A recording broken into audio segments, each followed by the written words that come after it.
On January 31st, a train station collapsed in Moscow. Something hit, everything died. Fuck. Boom. The train station is on fire over there. The tracks have been blown up. Muscovites are panicking. What should we do? Where's the lead? The railways are burning. A freight train is in flames. Hundreds of passengers have been evacuated. Traffic has stopped. Oh, fuck. Come out here, Muscovites. Reports say the roof collapsed after a powerful explosion. The tracks are burning. The station is engulfed in smoke. Look. That's it, basically. This is a disaster. This is a complete disaster. Trains have stopped all over the country. This is not just a blow to the capital. This is a blow to Russia's logistics. First floor.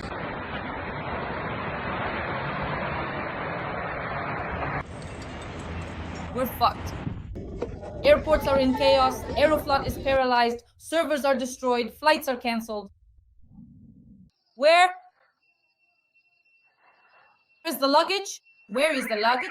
Meanwhile, Russia is restricting gasoline exports, and this is just the beginning.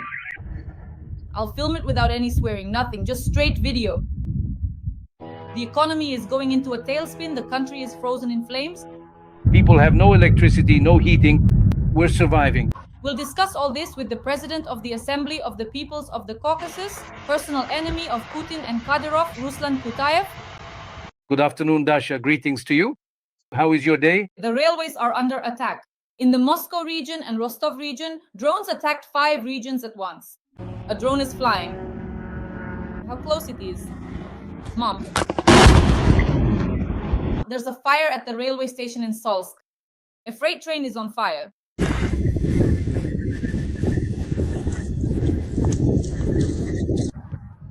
Damn, guys. The passenger train was urgently evacuated. We are blowing up trains, stations, and railway junctions. Yeah, the railway lockdown is blazing. Here is the power station. We came in from the north. Aviation is paralyzed. A hacker attack has crashed Aeroflot's IT infrastructure. 7,000 servers have been destroyed. Hundreds of flights have been cancelled. The FSB is holding a meeting because the losses exceed $50 million. Passengers in Moscow are trapped. Sheremetyevo, Pulkovo, and Zhukovsky airports are paralyzed. Panic, crowding, telegram malfunction. The FSB is shutting down internet communications in many regions of Russia. We are entering a phase of total pressure on the railways, the railroads, the roads, and in terms of taking control of the skies and the seas.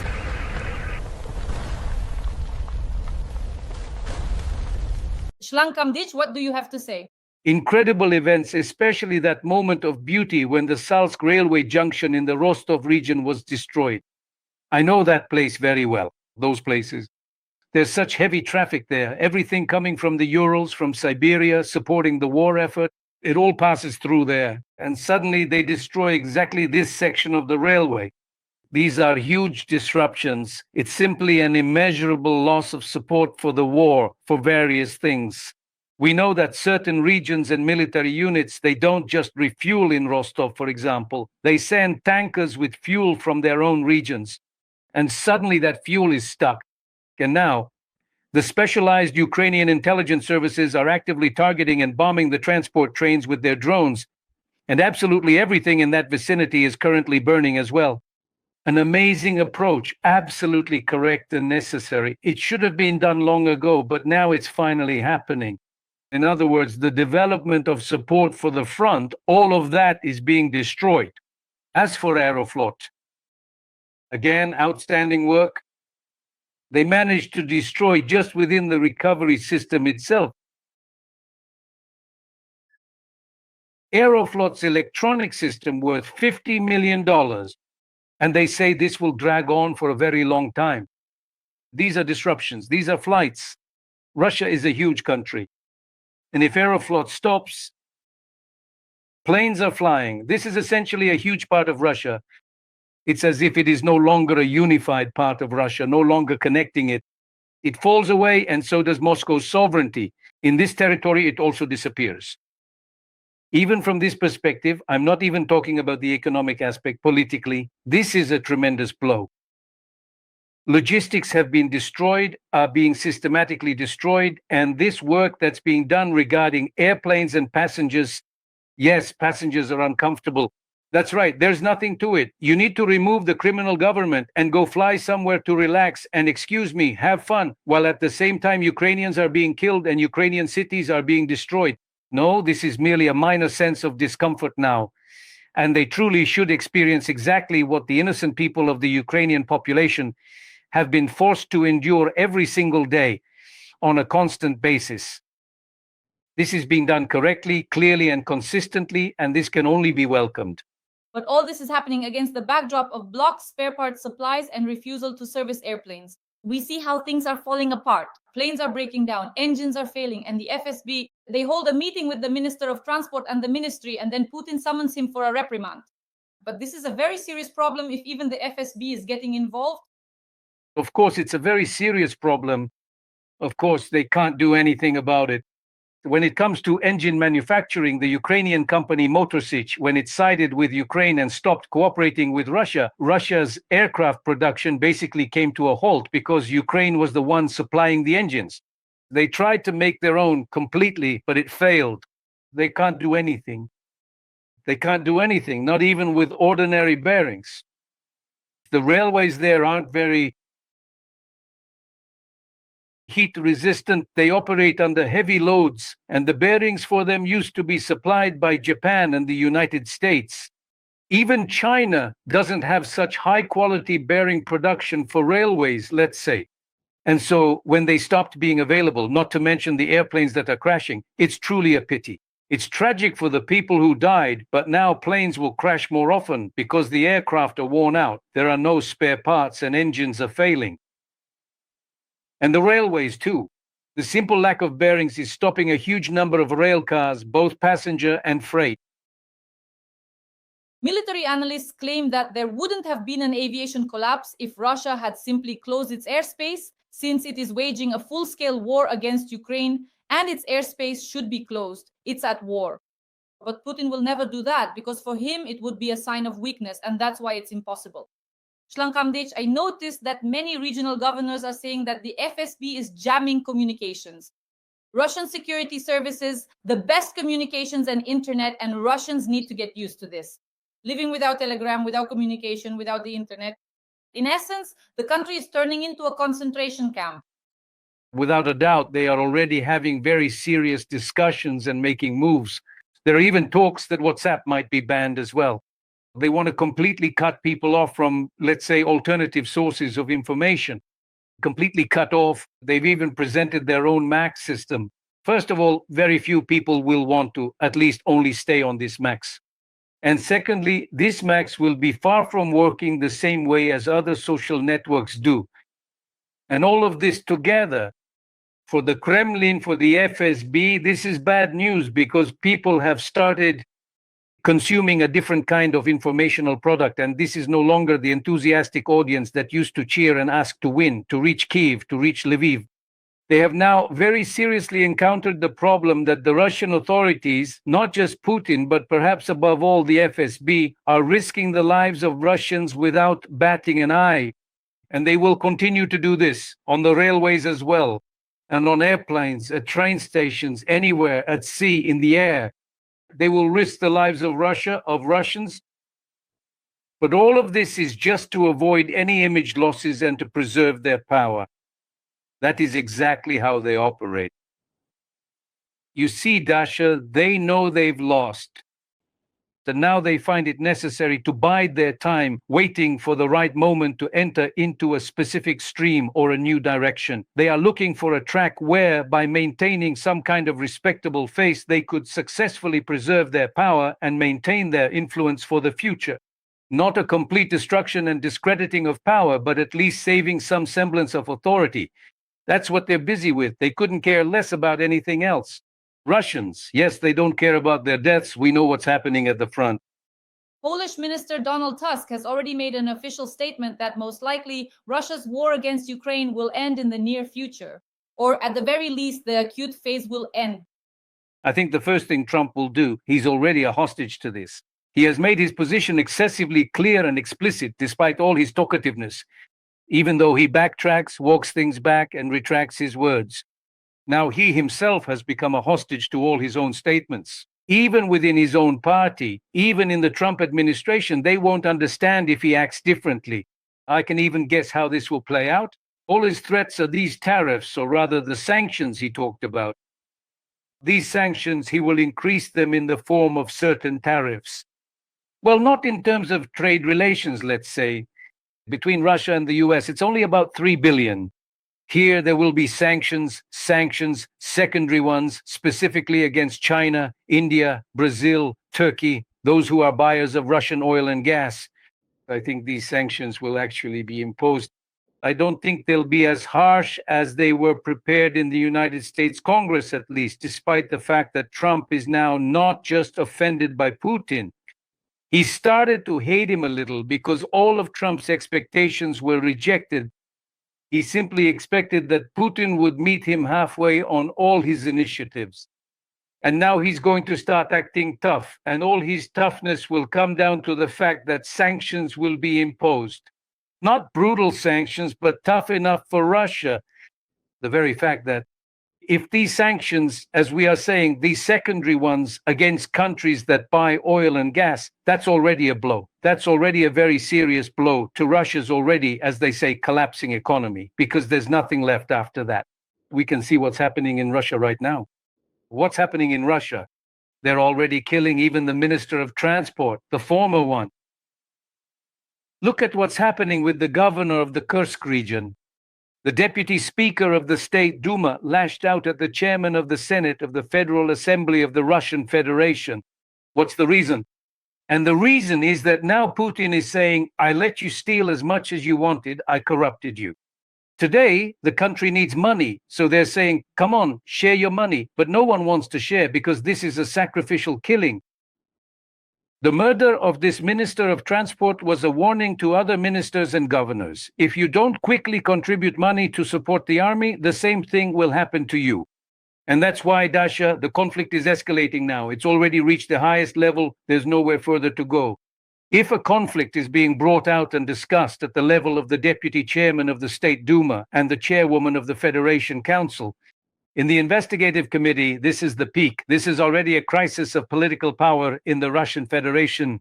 The death of Ramzan Kadyrov. There's an emergency meeting in the Kremlin. The FSB is in a panic, and this has been going on for several days. Ramzan Kadyrov has disappeared from the radar. There isn't a single live video, only photoshopped pictures taken back in the spring. Everyone's wearing jackets, most likely from March. According to leaks, Kadyrov tried to commit suicide in Turkey to drown himself in Bodrum. In Sevastopol, they're hanging up his portraits as if it's already a farewell, while in Grozny, there's silence. Has Kadyrov died? Or is he just being hidden in order to transfer the power vertical? Who is the successor? What is happening inside Chechnya?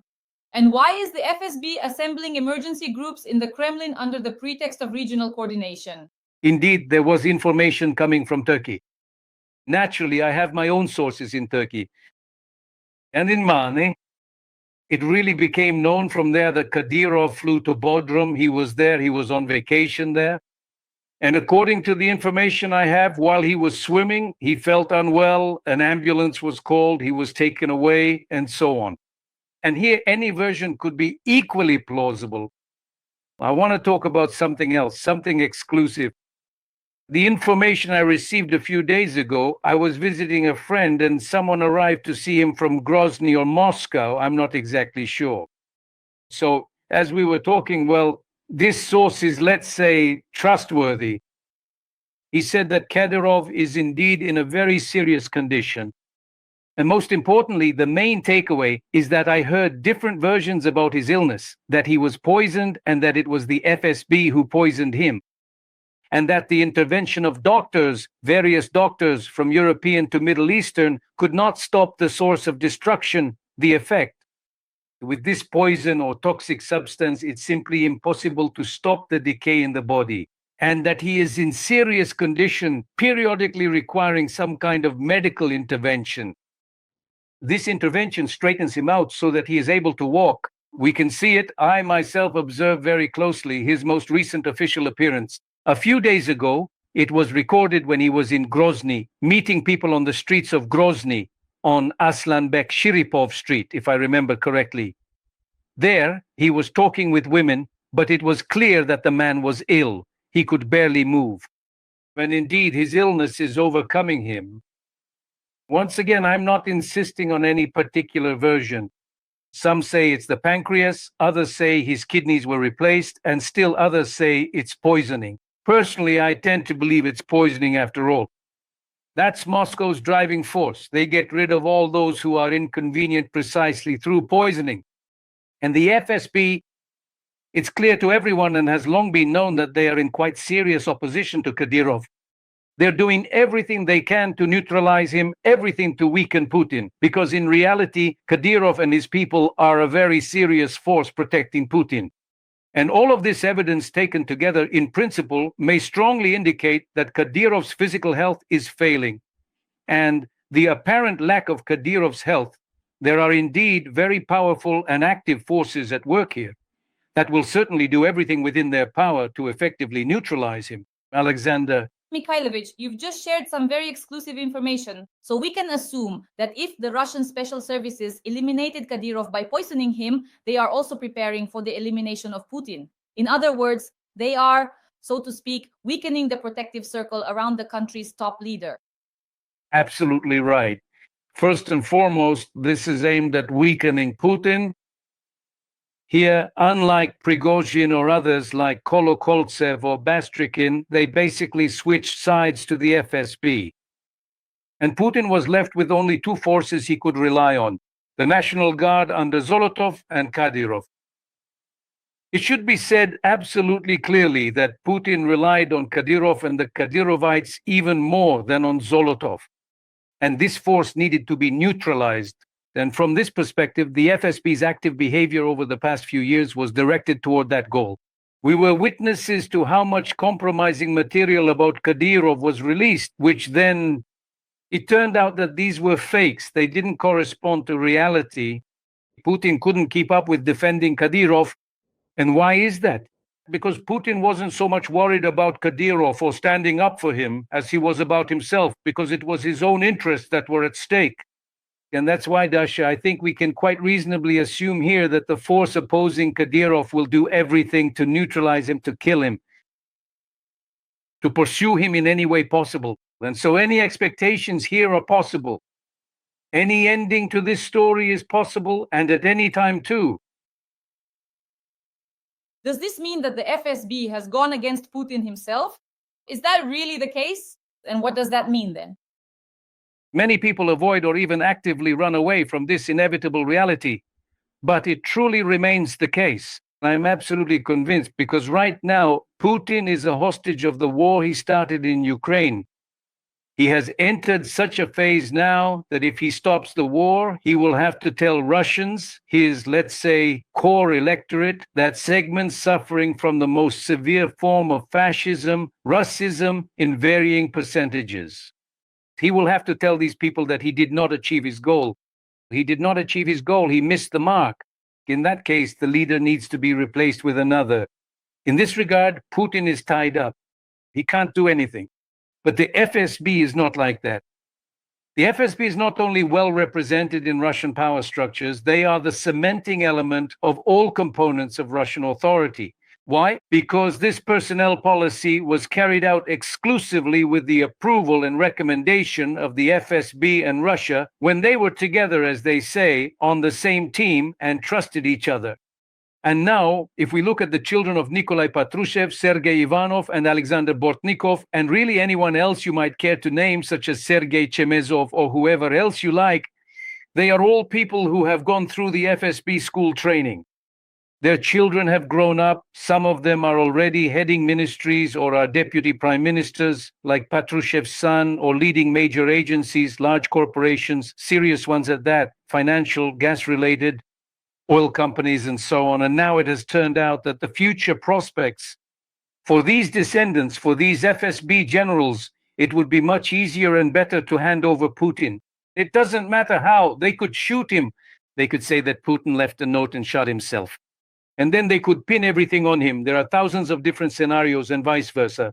You and I are coming to the conclusion that regarding Kadyrov, we started acting against him in order to weaken Putin, specifically to get one step closer to Putin, to neutralize him, if you want to eliminate him.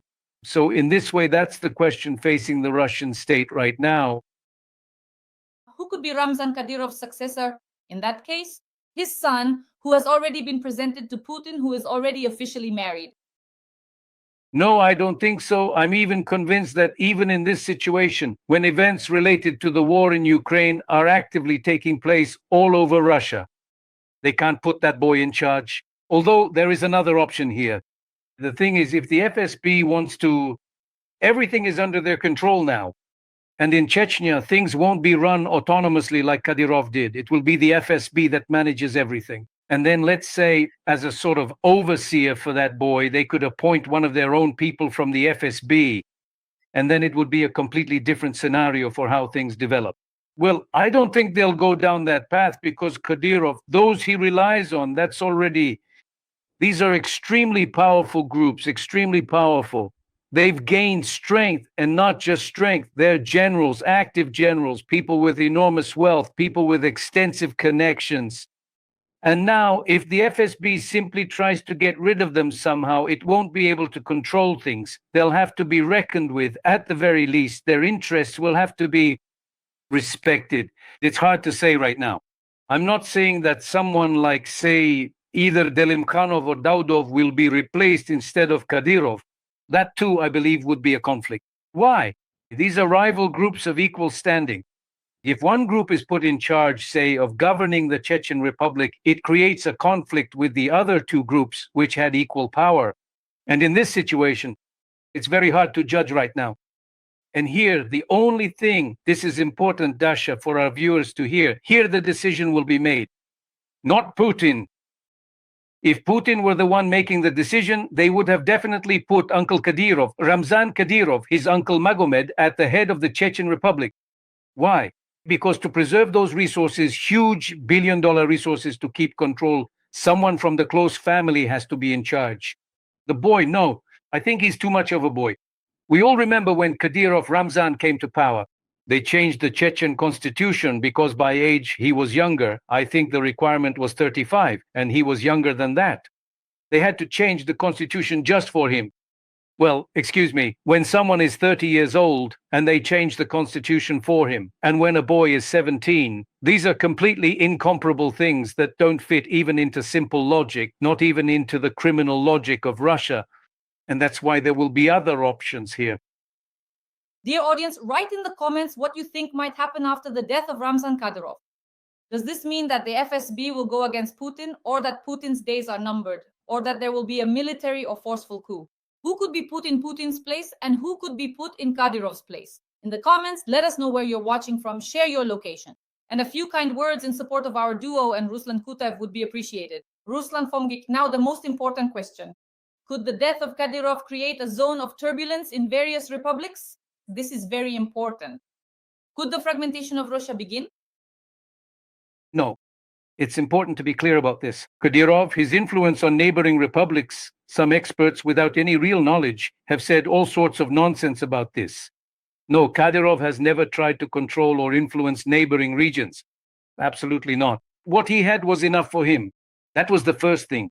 And second, even if the situation changes within the Chechen Republic itself, it won't affect neighboring regions, but it will impact the Chechen Republic itself, the internal balance and the behavior of the population.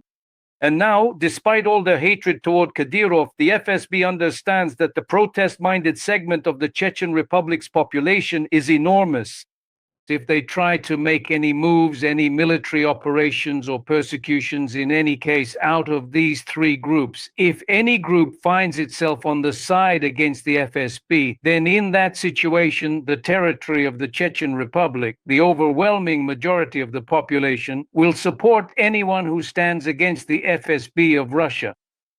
And this would create a completely new balance of power within the Chechen Republic itself. This process will also affect neighboring regions. It's not just about Kadyrov being replaced or a change of power, no. If there are any military actions or events related to encroachment, for example, if any actions are taken against these three pillars that Kadyrov relied on within the Chechen Republic itself, the population, which until now has remained in a kind of neutral position, waiting for Chechen forces, Ichkerian forces, to defend independence.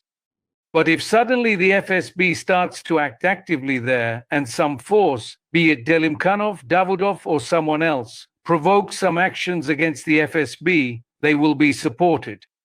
They will receive active support, and then it will become a very serious confrontation.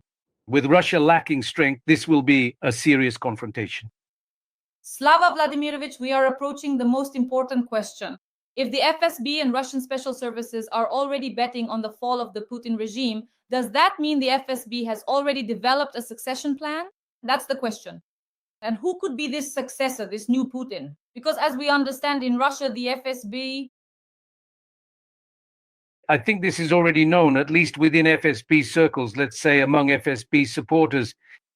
Most likely it will be Petrushev's son, who is currently the deputy prime minister. He was the Minister of Agriculture, and there was a certain arrangement that Patrushev Sr. would leave his post as Secretary of the Security Council to become an advisor, and his son would be promoted and appointed to a higher position. After all, Patrushev and the FSB are placing all their bets precisely on him, on his son, in order to retain political power. I don't see any other candidates today who could lay claim to it as successors to political power. It should be said, this is a single power structure.